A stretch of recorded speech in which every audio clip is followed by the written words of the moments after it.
रुको, बस एक पल के लिए रुको। तुम्हारे दिमाग में जो विचारों की आंधी चल रही है, क्या वो सच है? गहरी सांस लो और खुद को अब भी इसी वक्त में वापस लाओ। न कल की चिंता, न बीते कल का बोझ, बस तुम और तुम्हारी यह सांस। मुस्कुराओ, क्योंकि तुम अभी जीवित हो। वापस आ जाओ अपने घर में, अपने भीतर। क्या आपके साथ कभी ऐसा होता है कि रात के 2 बजे बज रहे हैं, सब सो रहे हैं, लेकिन आपका दिमाग एक पुराने इंजन की तरह शोर कर रहा है? कभी लगता है कि भविष्य में कुछ बुरा होने वाला है, तो कभी पुरानी गलतियों का पछतावा आपको नोचता रहता है। इसे हम कहते हैं ओवर थिंकिंग या विचारों का जंजाल। गौतम बुद्ध ने 2500 साल पहले ही समझ लिया था कि इंसान का सबसे बड़ा दुश्मन कोई बाहरी राक्षस नहीं, बल्कि उसका अपना अनियंत्रित मन है। उन्होंने हमें 7 ऐसे मानसिक नियम दिए जिन्हें सत बोधशंग 7 फैक्टर्स ऑफ अवेकनिंग कहा जाता है, जो इस ओवर थिंकिंग का परमानेंट इलाज है। आज हम इन्हीं 7 चाबियों से अपने दिमाग के ताले खोलेंगे। अगर आप भी अपने मन को शांत करना चाहते हैं तो चैनल को अभी सब्सक्राइब करें और घंटी का बटन दबा दें, क्योंकि यह सीरीज आपके सोचने का तरीका हमेशा के लिए बदल देगी। चलिए इस यात्रा के पहले भाग को शुरू करते हैं, मन की लगाम और सच्चाई की खोज। ओवर थिंकिंग असल में क्या है? सबसे पहले हमें यह समझना होगा कि ओवर थिंकिंग कोई बीमारी नहीं है, बल्कि यह मन की एक आदत है। बुद्ध ने इसे कपिक चित्त मंकी माइंड कहा है। जैसे एक बंदर कभी एक डाल पर नहीं टिकता, वैसे ही हमारा मन कभी एक विचार पर नहीं टिकता।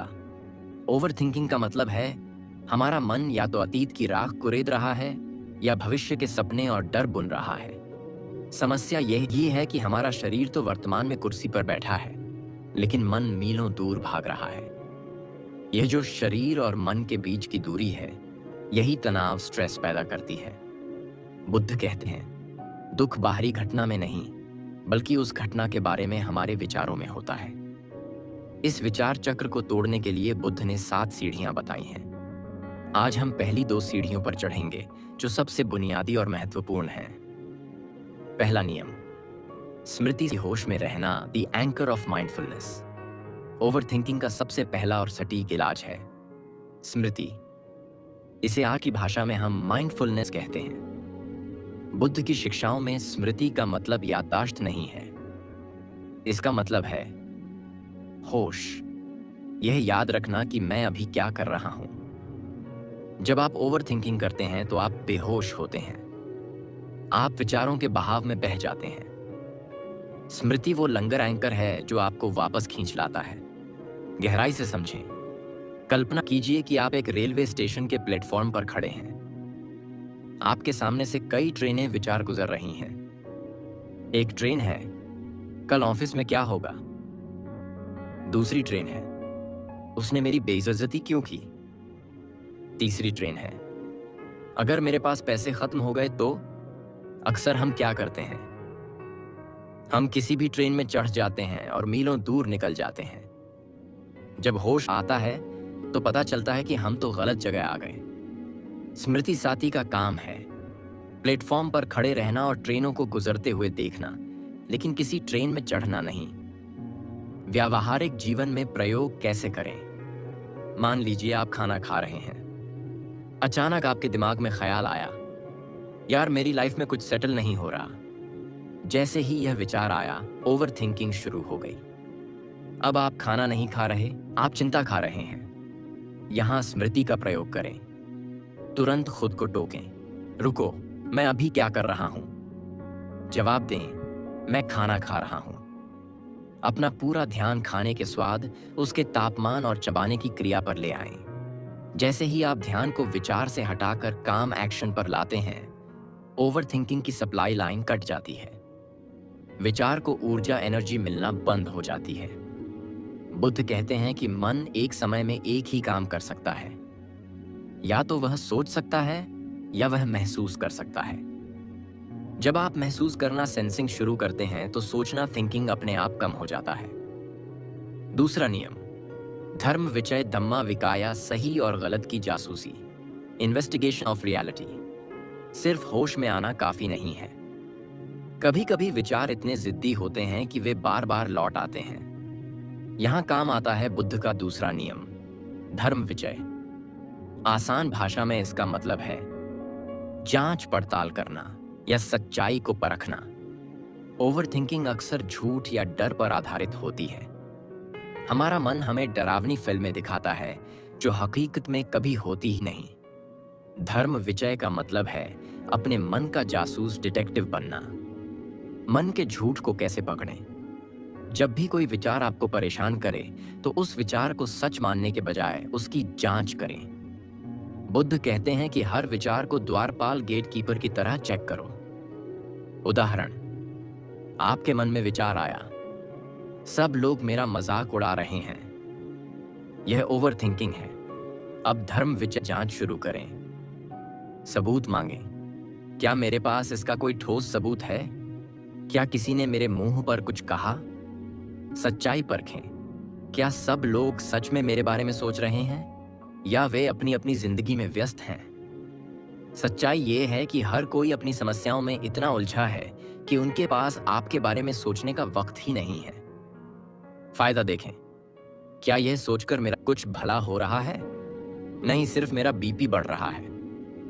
कचरा और सोना अलग करना बुद्ध की एक बहुत ही सुंदर शिक्षा है। हमारा मन एक घर की तरह है। क्या आप अपने घर में कूड़ा कचरा रहने देंगे? नहीं। लेकिन हम अपने मन में उसने क्या कहा, कल क्या होगा, जैसे कचरे को सजा कर रखते हैं। धर्म विजय आपको यह विवेक विजडम देता है कि कौन सा विचार कूड़ा है और कौन सा विचार सोना है। कूड़ा विचार जो आपको डर, जलन, गुस्सा या बेचैनी दे, इसे तुरंत डस्टबिन में डालो, इग्नोर करो। सोना विचार जो आपको शांति, समाधान या उत्साह दे, इसे संभाल कर रखो। जब आप अपने विचारों की जांच करना शुरू कर देते हैं तो मन को पता चल जाता है कि अब आप बेवकूफ नहीं बनेंगे। धीरे धीरे मन फालतू के विचार भेजना बंद कर देता है।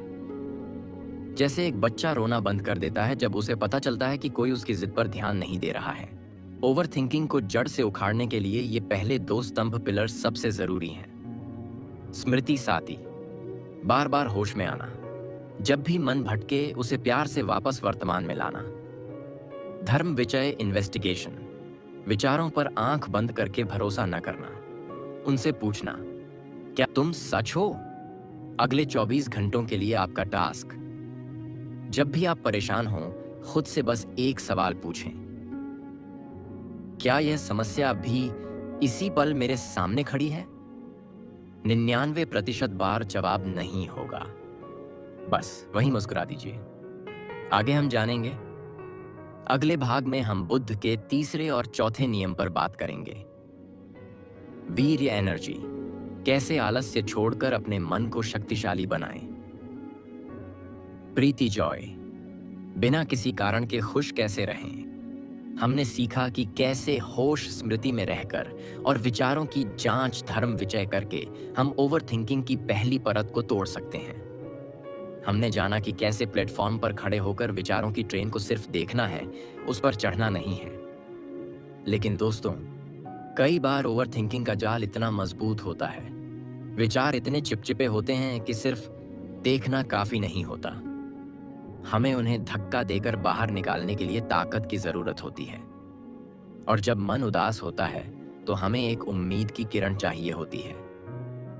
यही काम आते हैं बुद्ध के अगले 2 मानसिक नियम। 3, वीर्य सही प्रयास या ऊर्जा। 4, प्रीति भीतरी उत्साह या आनंद। आइए इन्हें गहराई से समझते हैं। तीसरा नियम, वीर्य मन का योद्धा बने। The energy of effort. वीर्य शब्द सुनते ही हमें लगता है शारीरिक ताकत, लेकिन बुद्ध के मनोविज्ञान में इसका अर्थ है मानसिक उत्साह या हार न मानने का जज्बा।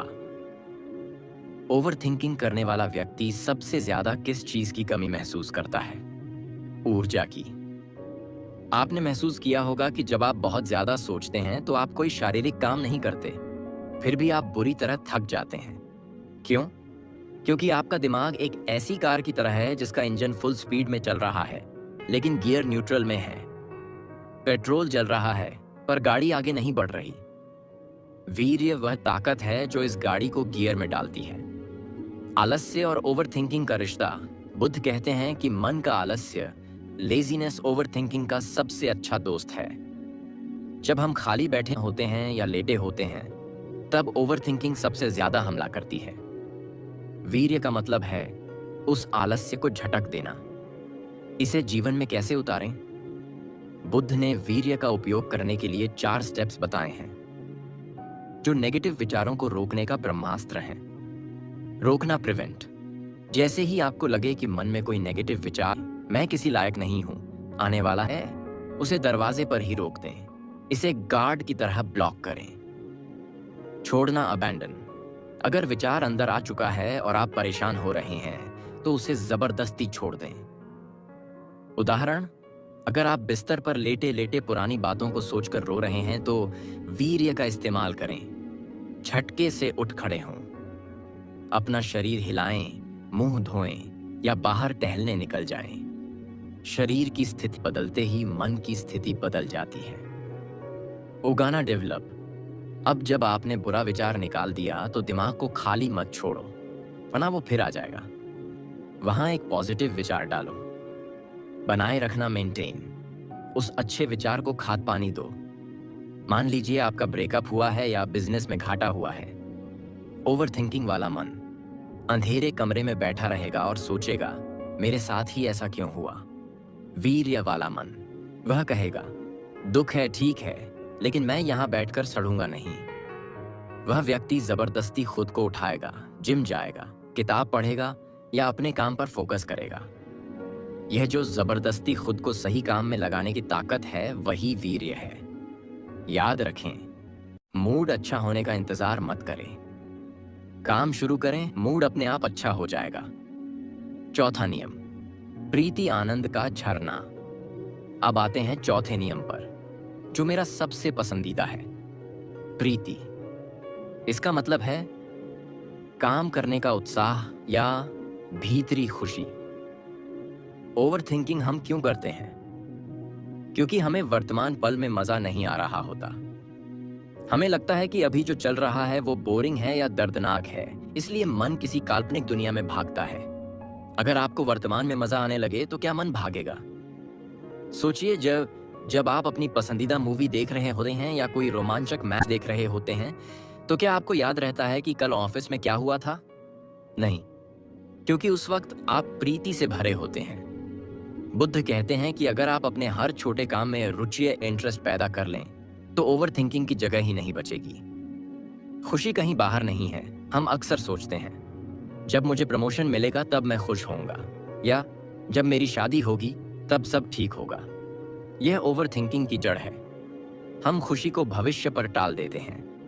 प्रीति का मतलब है आप जो भी कर रहे हैं उसी में आनंद ढूंढ लेना। प्रीति को कैसे जगाएं? मान लीजिए आप बर्तन धो रहे हैं या कपड़े प्रेस कर रहे हैं। ये बहुत बोरिंग काम लग सकता है और इस दौरान दिमाग यहां वहां भागेगा। अब इसमें प्रीति जोड़ें। पानी के स्पर्श को महसूस करें। साबुन के बुलबुलों को ध्यान से देखें। सोचें कि आप सिर्फ बर्तन नहीं धो रहे, आप सफाई का एक महान कार्य कर रहे हैं। जब बर्तन चमक जाए, तो उसे देखकर खुद को शाबाशी दें। वाह, क्या चमकाया है। यह सुनने में बचकाना लग सकता है, लेकिन यह मनोविज्ञान का गहरा नियम है। जब आप बोरिंग कामों को भी खेल बना लेते हैं, तो दिमाग को डोपामिन वहीं मिलने लगता है। उसे डोपामिन के लिए ख्याली पुलाव पकाने की जरूरत नहीं पड़ती। मुस्कुराहट का जादू, the half smile technique. Buddha की मूर्तियों को देखिए, उनके चेहरे पर हमेशा एक बहुत हल्की सी मुस्कान होती है। विज्ञान कहता है कि हमारे चेहरे की मांसपेशियां और हमारा दिमाग जुड़े हुए हैं। जब आप दुखी होते हैं तो चेहरा लटक जाता है, लेकिन अगर आप जबरदस्ती हल्का सा मुस्कुरा दें तो दिमाग कंफ्यूज हो जाता है। उसे लगता है, अरे हम मुस्कुरा रहे हैं, मतलब सब ठीक है। अगली बार जब ओवरथिंकिंग का दौरा पड़े, तो बस 1 मिनट के लिए जबरदस्ती चेहरे पर हल्की मुस्कान ले आएं। आप पाएंगे कि नेगेटिव विचार कमजोर पड़ने लगे हैं। प्रीति अंधेरे कमरे में जली हुई मोमबत्ती की तरह है। यह छोटी हो सकती है, लेकिन यह अंधेरे ओवरथिंकिंग का अस्तित्व मिटा देती है। ऊर्जा और खुशी का संगम। तो दोस्तों, इसमें हमने सीखा कि ओवरथिंकिंग से लड़ने के लिए सिर्फ शांत बैठना काफी नहीं है। हमें एक योद्धा की तरह वीर्य करना होगा और एक बच्चे की तरह छोटी छोटी चीजों में प्रीति ढूंढनी होगी। जब आप होश में रहकर समझदारी से विचारों को परखते हैं, पूरी ताकत से बुरे विचारों को हटाते हैं और वर्तमान में खुशी ढूंढ लेते हैं, तो आपका मन एक बंजर जमीन से बदलकर एक सुंदर बगीचा बन जाता है। लेकिन रुकिए, क्या कभी ऐसा होता है कि आप खुश तो हैं, लेकिन मन बहुत उथल-पुथल है? या आप कोशिश बहुत कर रहे हैं, लेकिन शांति नहीं मिल रही? गाड़ी में एक्सीलेटर के साथ-साथ ब्रेक और कूलिंग सिस्टम भी चाहिए। हम उन 3 जादुई नियमों की बात करेंगे जो आपके इंजन को ठंडा और स्थिर रखेंगे। प्रश्रब्धि रिलैक्सेशन, कैसे अपने शरीर और दिमाग की नसों को ढीला छोड़ें। समाधि कंसंट्रेशन, लेजर जैसी फोकस पावर कैसे पाएं। उपेक्षा इक्वानिमिटी, जीवन के तूफानों के बीच पहाड़ की तरह अचल कैसे रहें। इसे अब हम आगे समझते हैं।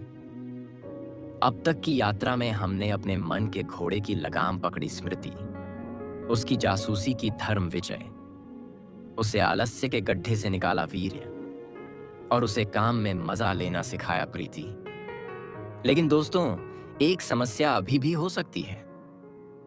कभी कभी हम जोश में आ जाते हैं, बहुत एक्साइटेड हो जाते हैं या फिर बहुत ज्यादा कोशिश करने लगते हैं। इससे मन में एक अलग तरह की बेचैनी या हड़बड़ी पैदा हो जाती है।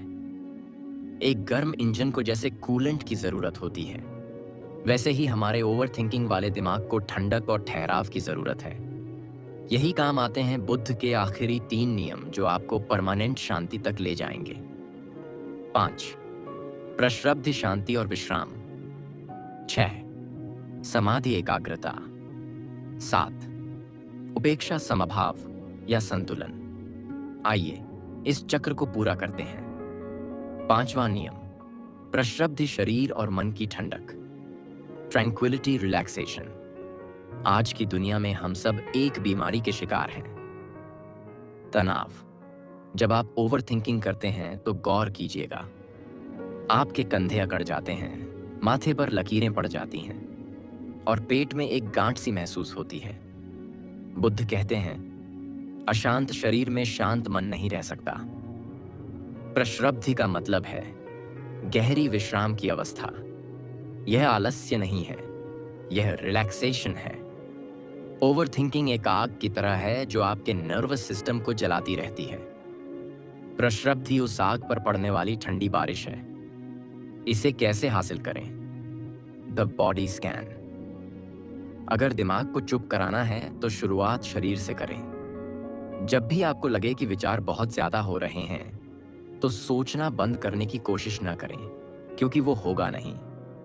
इसके बजाय अपने शरीर पर ध्यान दें। तकनीक, एक जगह बैठ जाइए और देखें कि शरीर में कहां कहां तनाव है। क्या आपके दांत आपस में भिंचे हुए हैं? उन्हें ढीला छोड़ें। क्या मुट्ठियां भींची हैं? उन्हें खोलें। कंधों को नीचे गिराएं। लंबी सांस छोड़ें और महसूस करें कि तनाव धुएं की तरह बाहर निकल रहा है। जैसे ही आपका शरीर ढीला पड़ता है, रिलैक्स होता है, मन को सिग्नल मिलता है, सब ठीक है, कोई खतरा नहीं है, और मन अपने आप शांत होने लगता है। याद रखिए, एक रिलैक्स शरीर में चिंता टिक ही नहीं सकती। 6ठा नियम, समाधि लेजर जैसी एकाग्रता। अब जब शरीर शांत है तो हम मन की सबसे बड़ी शक्ति का इस्तेमाल कर सकते हैं, समाधि। आम भाषा में इसे फोकस कहते हैं, लेकिन बुद्ध के लिए यह उससे कहीं गहरा है। इसका अर्थ है मन का एक जगह टिक जाना। ओवरथिंकिंग क्या है? मन का बिखराव। मन एक साथ 50 दिशाओं में भाग रहा है। समाधि क्या है? मन का सिमटना। सारी ऊर्जा एक बिंदु पर आ जाती है। बिखरी हुई लाइट बस लेजर लाइट। सोचिए, एक कमरे में 100 वॉट का बल्ब जल रहा है। उसकी रोशनी पूरे कमरे में बिखरी है। आप उसे छू सकते हैं, वह आपको जलाएगी नहीं। लेकिन अगर उसी 100 वॉट की रोशनी को एक बारीक बिंदु पर फोकस कर दिया जाए, तो वह लोहे को भी काट सकती है। यही हाल हमारे मन का है। हमारी ऊर्जा पास्ट, फ्यूचर, चिंता, डर में बिखर कर बेकार हो रही है। समाधि उस ऊर्जा को इकट्ठा करके वर्तमान में लगाती है। अभ्यास, एक काम एक बार में। समाधि के लिए आपको पहाड़ों पर जाने की जरूरत नहीं है। इसे अपनी डेस्क पर, अपनी किचन में अभ्यास करें। जब चल रहे हों तो सिर्फ चलें, फोन न देखें। जब बात कर रहे हों तो सिर्फ बात सुनें। यह ना सोचें कि जवाब क्या देना है। बुद्ध कहते हैं कि जब आप किसी काम में पूरी तरह डूब जाते हैं, इतना डूब जाते हैं कि मैं हूं का भाव भी मिट जाता है, वही समाधि है। उस अवस्था में विचार आ ही नहीं सकते। वहां सिर्फ कर्म होता है, कर्ता नहीं। और जहां विचार नहीं, वहां ओवर थिंकिंग की मृत्यु हो जाती है। 7वां नियम, उपेक्षा जीवन का सबसे बड़ा कवच। और अब हम आते हैं अंतिम और सबसे शक्तिशाली नियम पर, उपेक्षा। संस्कृत या हिंदी में उपेक्षा का मतलब अक्सर नजरअंदाज करना समझा जाता है, लेकिन बुद्ध की पाली भाषा में इसका अर्थ है संभाव या संतुलन, बीच में खड़े होकर देखना। यह ओवरथिंकिंग का परमानेंट वैक्सीनेशन है। हम ओवरथिंकिंग क्यों करते हैं? क्योंकि हम चीजों को लेकर बहुत ज्यादा रिएक्ट, प्रतिक्रिया करते हैं। किसी ने तारीफ की, हम हवा में उड़ने लगे। किसी ने बुराई की, हम डिप्रेशन में चले गए। हमारा मन एक पेंडुलम की तरह सुख और दुख के बीच झूलता रहता है। यही झूलना ओवरथिंकिंग है। उपेक्षा का मतलब है पेंडुलम को रोक देना। पहाड़ बनो, आंधी नहीं। बुद्ध कहते हैं जैसे एक ठोस चट्टान हवा से नहीं हिलती, वैसे ही बुद्धिमान व्यक्ति प्रशंसा या निंदा से विचलित नहीं होते। जीवन में समस्याएं तो आएंगी, ट्रैफिक भी मिलेगा, बॉस डांटेगा भी, पैसे का नुकसान भी हो सकता है। उपेक्षा वाला व्यक्ति यह नहीं कहता कि मुझे फर्क नहीं पड़ता।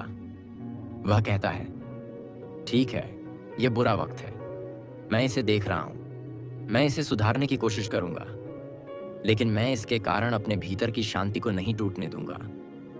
वह सुख को जकड़ता नहीं और दुख को धकेलता नहीं।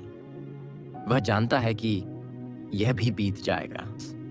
जब आप यह समझ लेते हैं कि जीवन हमेशा बदलता रहता है, तो आप चिंता करना छोड़ देते हैं। आप ड्राइवर की सीट पर बैठकर जीवन की गाड़ी चलाते हैं, लेकिन गड्ढा आने पर चिल्लाते नहीं, बस स्टीयरिंग संभाल लेते हैं। यही सच्चा संतुलन है। तो दोस्तों, यह था बुद्ध का वह मनोविज्ञान जो 2500 सालों से लोगों को शांति दे रहा है। यह कोई जादू नहीं, एक प्रैक्टिस है। आइए एक बार फिर से इन 7 रत्नों को एक साथ देखें। स्मृति, माइंडफुलनेस, जागो, देखो मन कहां भाग रहा है। धर्म विजय, इन्वेस्टिगेशन, जासूस बनो, क्या यह डर सच है। वीर्य, एनर्जी, उठो, आलस्य छोड़ो और एक्शन लो। प्रीति, जो कर रहे हो उसमें मजा ढूंढो। प्रश्रब्धि, रिलैक्सेशन, शरीर को ढीला छोड़ो, रिलैक्स रहो। समाधि, कंसंट्रेशन, अपनी पूरी पावर एक काम पर लगा दो। उपेक्षा, इक्वानिमिटी, सुख हो या दुख, अपना बैलेंस मत खोना। मेरी आपसे विनती है, इन 7 नियमों को सिर्फ सुनकर भूल मत जाना। इन्हें अपनी डायरी में लिख लो, आज से, अभी से। जब भी ओवरथिंकिंग हमला करे तो चेक करो कि आपके पास किस हथियार की कमी है। क्या आपको होश की जरूरत है या आपको ठंडक की जरूरत है? बुद्ध ने रास्ता दिखा दिया है, चलना आपको है। याद रखिए, शांति बाहर की दुनिया में नहीं, आपके अपने देखने के नजरिए में है।